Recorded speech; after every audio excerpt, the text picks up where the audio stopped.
tour guide for the day. This is our first stop here on the tour. This is Padres in Cooperstown. All the people on the gray wall here are people who have played for the Padres at some point in their career, but went into the Major League Baseball Hall of Fame representing another team. There's a bunch, they're all great names. Everybody knows every player on here pretty much if you follow baseball or have followed baseball. My personal favorites would be Willie McCovey, Greg Maddux, and Mike Piazza. It's just kind of like a variety of different players, different positions. But McCovey was an outfielder. He was a fantastic ball player. If you've ever been to the Giants ballpark, you know McCovey Cove. It's after that gentleman right there. Greg Maddux, everybody knows Greg Maddux, the professor, the magician, multiple nicknames for his amazing pitching. And then Mike Piazza, fantastic catcher, called a great game, and he was also a good fighter too. And then these three that are separated from the rest, these are the only San Diego Padres inducted into the Major League Baseball Hall of Fame as San Diego Padres. Dave Winfield. Cool fact about him as well is that when we drafted him, we sent him immediately to our outfield, to our Major League team's outfield, and he stayed there for his entire career. He didn't spend a single day in the minor leagues, which is pretty awesome. And that same year that he got drafted for baseball, he got drafted for football and basketball as well. And then right here, Tony Gwynn. You guys know Tony Gwynn. Mr. Padre here in San Diego, stayed with us for 20 years, had a fantastic career, had only one season where he hit under 300, which was his rookie year, and even then I believe he hit 289 was the number, and then one year he should have hit 400, but unfortunately hit 394. The season ended a month and a half early due to a player strike. Trevor Hoffman is the most recent and definitely not the last Padre that is going to be inducted into the Hall of Fame. He was a fantastic closer. In my opinion, the best closer in MLB history. His competitor is Rivera, of course. Everybody knows Mariano as well. But the stats that Hoffman has are far superior to Rivera's. And in my opinion, he blew way less games. So now we're going to go into the San Diego Padres Hall of Fame, which is the exact same concept as the Major League Baseball Hall of Fame, but for San Diego players. And all those stripes on the back wall here, as well as all the color changes we've been through. And then everybody that is inducted into the San Diego Padres Hall of Fame is in the center here.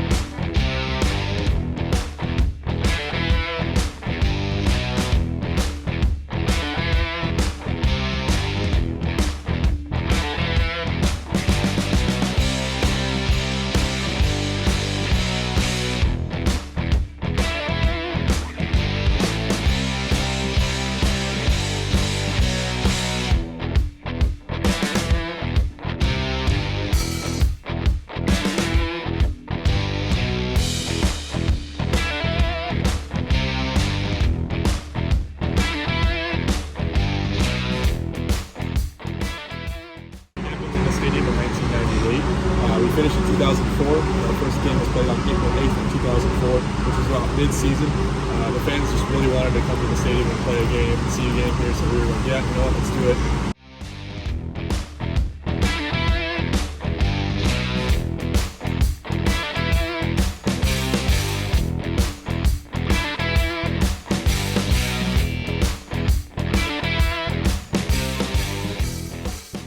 Both of these buildings have been here since, this one since 1907 and that one since 1905.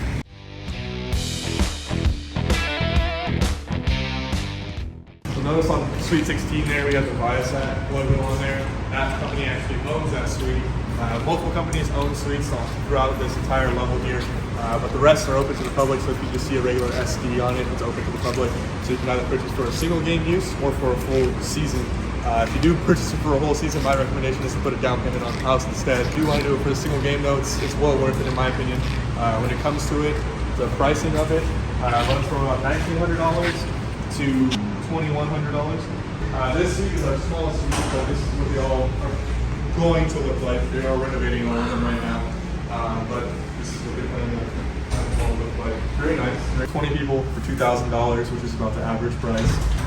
It's pretty good in my opinion. You break it down per person, that's $100 per person, and that includes food and drinks as well as your tickets to the game.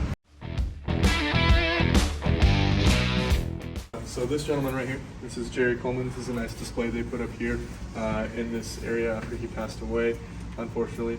But his wife actually donated all this to the Padres, which is pretty awesome. And then this display case is actually a military-style display case. The reason they have that is because I'll mention that, but he was a U.S. Marine fighter pilot. But brief history about him. Back in his younger days, he was a New York Yankees second baseman. So if you look in the bottom left corner, you'll see his Yankees ball cap there. He won 2 World Series championships with the Yankees, and he was the MVP for one of them as well. And then during his MLB career, he took time off to become a U.S. Marine fighter pilot. He flew in the Korean War, and of course returned safely from that. So that's why you see his pilot's jacket here in the center. And then after all of that, he became an announcer, and then became the Padres announcer for well over 40 years. In my opinion, he's probably the best. I know I'm biased since I grew up here, but he's one of the best announcers in MLB history. Then if you look in the bottom right corner as well, which is pretty cool, you can see one of the old little pamphlets they used to hand out there. But that's when we went to the '84 pennant, and that was his signature phrase right there on top. He would scream out, "Oh, doctor, you got to hang a star on that." He would actually hang a star out of the announcer's booth that he made. He made a styrofoam star and then put yellow paint on it, and then attached it to a fishing pole he had, and then he would just swing that back and forth. And that was his signature thing there. But he was very well known for being a fast-paced pitcher back in his day. What we call a quick pitch now was his regular motion, and he was a very great pitcher as well. So where we're at right now, this is where all the printing media get to sit. Usually there's chairs lined up. They also do have little badges on the desks as well, so they can know where they're going to sit and then assign seating. But all local media is usually up front, and then everybody else is in the back. And we do have very big names here. We do ask anybody that is coming from out of town to let us know if they are coming, so we can give them an assigned seat or let them know if there is room available. But this is, in my opinion, the best office you could have for your job. You get to sit here and watch baseball all day. You get paid for it as well, so it's pretty awesome. We've got a beautiful view of the field of downtown San Diego, and just the entire stadium in general. So do you ever get any foreign press? Especially when a lot of out of the country players come, like we do have a lot of Japanese players in the league and stuff like that, or Korean. They come with a lot of reporters. Yeah. For one of those players, it's usually about 3 or 4 reporters.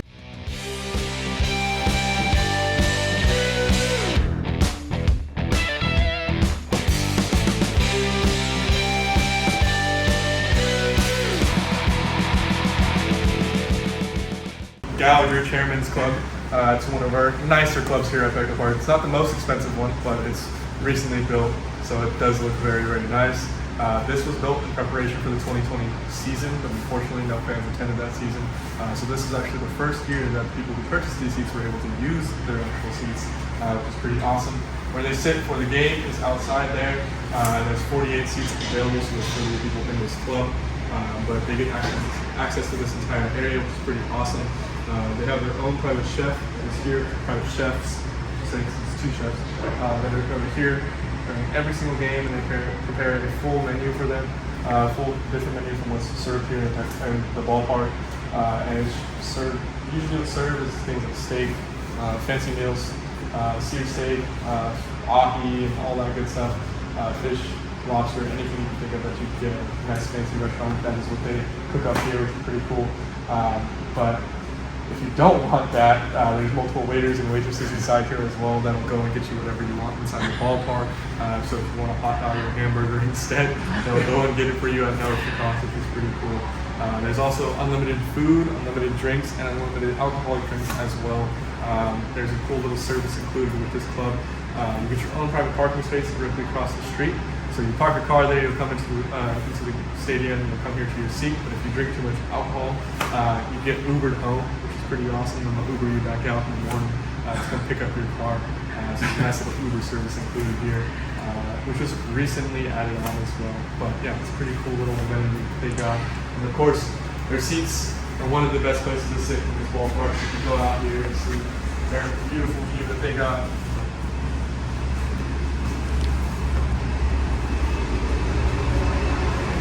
They got these nice comfy chairs, way better than the regular stadium chairs. And of course, they get this great view of the stadium and of the game. You're a lot closer. You get a lot of foul balls up here as well. All the foul balls are pretty much go straight back. They land about right here in this front 2 rows. Pretty awesome. And also right next door to you is the owner's suite. So you'll get to see the owners, their families, and Padres executives all the time as well. So it's a pretty cool place to sit. So can you buy these seats by game or is it by season? You have to buy it for the full season. And what do they run for the season? You know? So when they first sold them, the first year, they sold it for $15,000 per seat, which is completely undersold in my opinion. But they're up in the price this year. I think they're going to be around $25,000. And that includes the food, drinks, the parking space, and everything. The area we're walking through right now, this is our home play club. It is the Blue Shield Home Play Club now. But similar amenities to the Gallagher Chairman's Club, so they get their own private parking space directly across the street for the entire season. In the Lexus lot there, they get their own private entrance to the ballpark. They have access to majority of the underground area of this ballpark. And this is their open bar here. This is where they also place their belongings. They have a locker for the entire season. This is where they come and eat their dinner. They get 2 hours early access into the stadium for any event, specifically games held here at the stadium. So they get to sit here, they'll eat their dinner that's prepared for them. Once again, it's the same thing as the Chairman's Club. They have their own private chefs, so they prepare different types of meals for them. It's a full course meal as well. It's pretty awesome. They sit here, they're able to watch the home team warm up inside the batting cage right through here. They have the home team's batting cage here, it's a 2-lane batting cage. And when the lights are on, you're able to see everything inside there. It's somewhat on. They have the night lights on right now, so you can't see much. But it's one-way glass, so you can see them, but they can't see you much. But yeah, the entrance to the batting cage is right down this hallway. It's just right here on the right. Then through this main door that you see straight ahead, where it says exit, that goes straight to the home team's clubhouse. And they use this hallway right here to actually get into their dugout.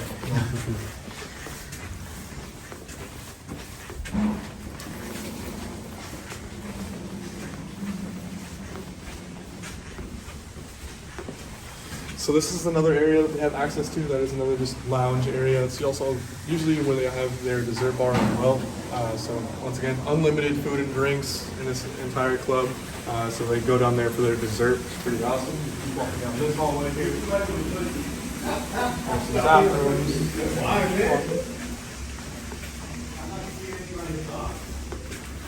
We have the umpire's locker room right here. Pretty cool.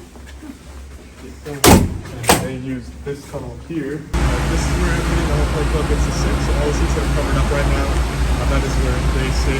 We have 110 members in this club, and it's the first 5 rows of this stadium. So you're right behind home plate. It's a great place to sit. Of course, this is technically the best place to sit, but pricing-wise, it's fairly expensive. Pricing is going to go up for this club, I believe, as well. So I believe the last year for the pricing that they have now is going to be this year, and then they're going to go up again, I think. But it's $32,000 for the entire season for 1 seat, and then you get access to this club here and you can sit in one of these seats, which is pretty awesome.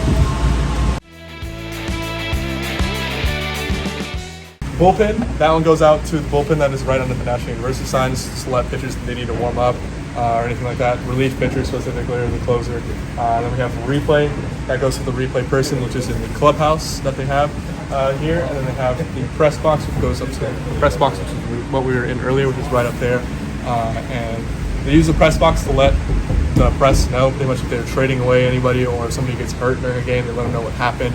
They can relay that to them. And then anytime they pick up one of these phones, anything they say into it, that goes both ways, is recorded, and and that recording is sent to the MLB headquarters in New York, and they review what they say on the phone just to make sure nobody's cheating or anything like that. This is their batting cage. It's being somewhat renovated right now. They're putting stuff inside here because of the whole holiday event that we're having here. But normally you can see, we'll walk down. So they do have a actual mound inside here as well, so it's a full dirt and clay mound that they get a pitch off of if they need to, and the actual away team, or the bullpen is closed off from rain or anything like that, or it's rained out. They also have all the tees, the baseballs, they have a pitching machine inside here, so hitters can get warmed up and stuff like that as well. But yeah, everything that they need is inside here. Have you ever played with the machine? Yes, that machine is very, very fun to use. I've actually have hit off of that for 6 years for just baseball when I played throughout my career. But that machine gets up to 95, and it can throw any pitch you want it to pretty much. It's pretty crazy. It goes left, right-handed curves, sliders, knuckleballs. They have their laundry through here. Let's see if this is open. This is I'll open it real fast. You guys can check it out. They have some industrial size laundry. It's pretty cool. Oh. Very, very large. They get the job done with the whole team. With an MLB actually has a specific way to wash the uniforms that are used by all teams. There's like specific instructions and like specific measurements for each detergent and like softener, all this stuff. It's pretty funny. Yeah, they usually have a bunch of chairs as well. They usually have a chair for each locker. That's another thing. But this is what the visitors clubhouse looks like. They have their own bathroom. Back there's also showers and a nice little like sink area where they can brush their teeth. They have little mini lockers as well for their personal belongings, anything like that. Back this way, they have their own weight room through that door.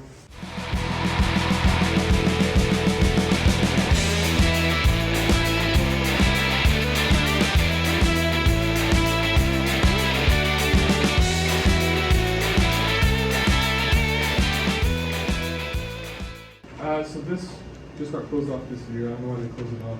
But normally, it's completely open, but the replay person, as I mentioned before, the replay phone, that phone goes to this person, and they sit in front of all those monitors there, and they watch the game. And then when they're called upon, they let the coach know whether or not to challenge the call, and that's their job. Or every stadium has a setup for the away team and the home team's replay person, so they sit right there, and that's where they do their job. They have their own independent camera system that they use for the replays. So this system was like not retrofitted, but hey, I guess kind of retrofitted into the stadium, right? So each, it's the same system that they now use in the NFL and have been using in tennis. It's like a high speed, yeah, you can HP, see like they make a 3D picture of where the ball was. It's and a lot of people argue that takes away from the sport itself, especially when it's down to a hair.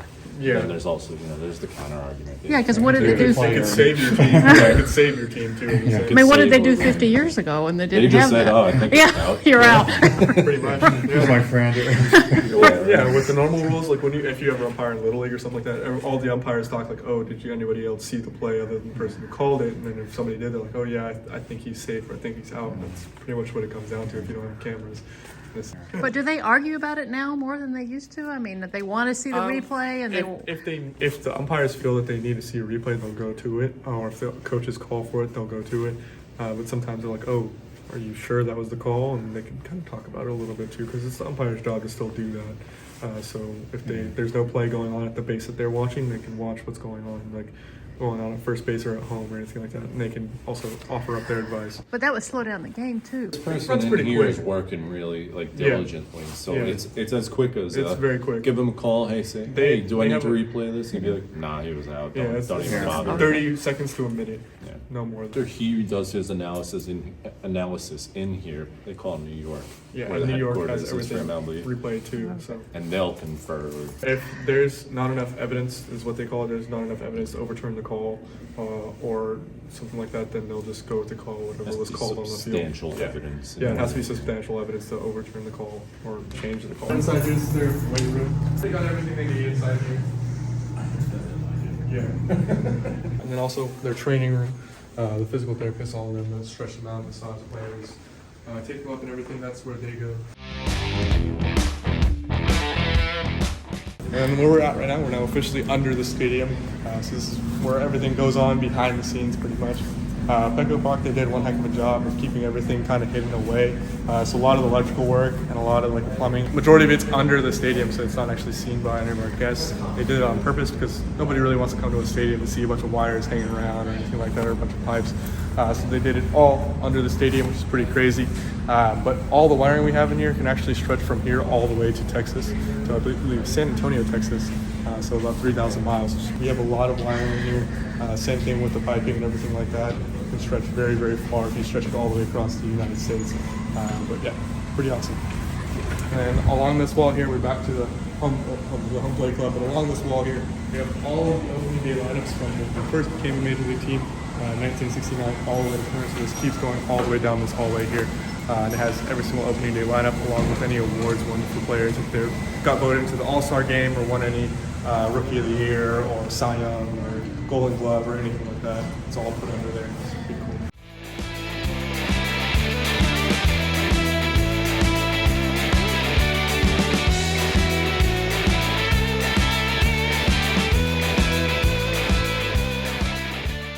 This is our home plate entrance here at Petco Park. It's one of our bigger entrances, and this is also where we have all of our retired numbers as well. So we have 6 for Steve Garvey, then we have 35 for Randy Jones, 19 for Tony Gwynn, 51 for Trevor Hoffman, 31 is for Dave Winfield, and 42 is Jackie Robinson, who's retired across the entire MLB. But these are all the retired numbers the Padres have. These are the players that represent those numbers. So pretty cool.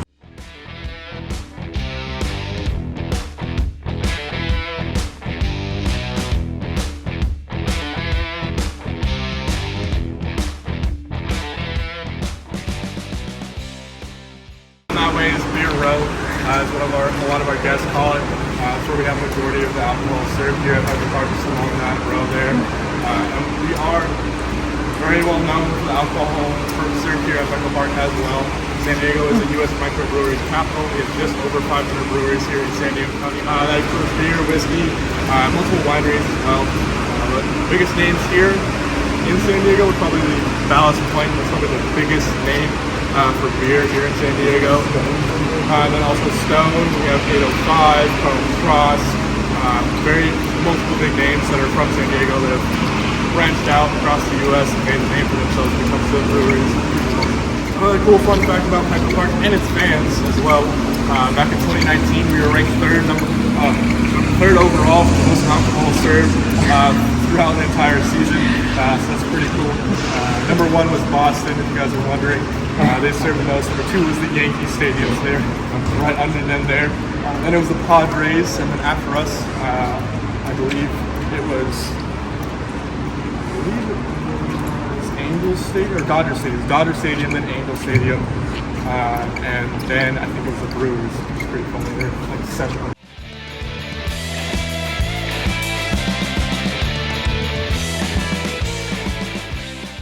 This is what we call our hat wall here at Petco Park.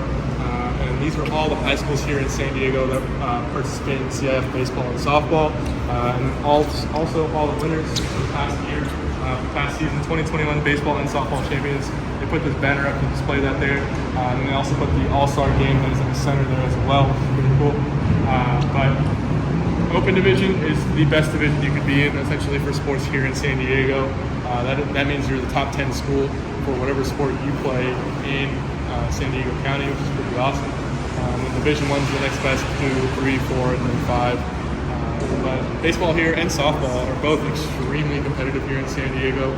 San Diego is one of the best recruiting grounds for baseball and softball, and we're accountable for 27 number 1 overall draft picks in the MLB draft since the MLB became a thing. And most recent one being this year, straight out of Eastlake High School. Their shortstop got drafted by the Boston Red Sox, number 1 overall, straight out of high school, which is pretty awesome. And then also right before him, in 2016, out of La Costa Canyon, which is the LCC right there, Mickey Moniak, if you've heard that name, he plays for the Phillies. He got drafted number 1 overall, straight out of high school once again, and was already in the majors. So we're very, very well known for having great ball players for baseball and softball. And if you look right here on this nice giant iPad, that's what I pretty much call it, you can look at the display key, and it pulls up all the hats, and you're able to click on whatever hat, and it will show you any famous alumni that went there.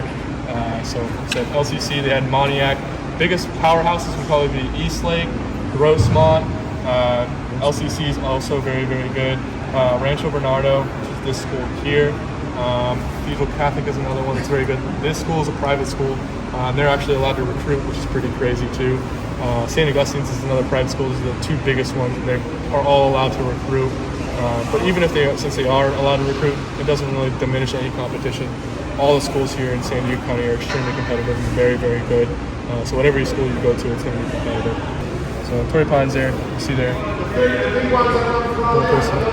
Pretty cool. You can see all the famous Major League Baseball players that went to that school and stuff like that, which is pretty awesome. Another one, if you go to Eastlake, Adrian Gonzalez, this is where he went, and then his brother. But yeah, if you see any famous alumni, click on their name. You can also just read their bio as well, read about them and stuff like that. Which is pretty cool.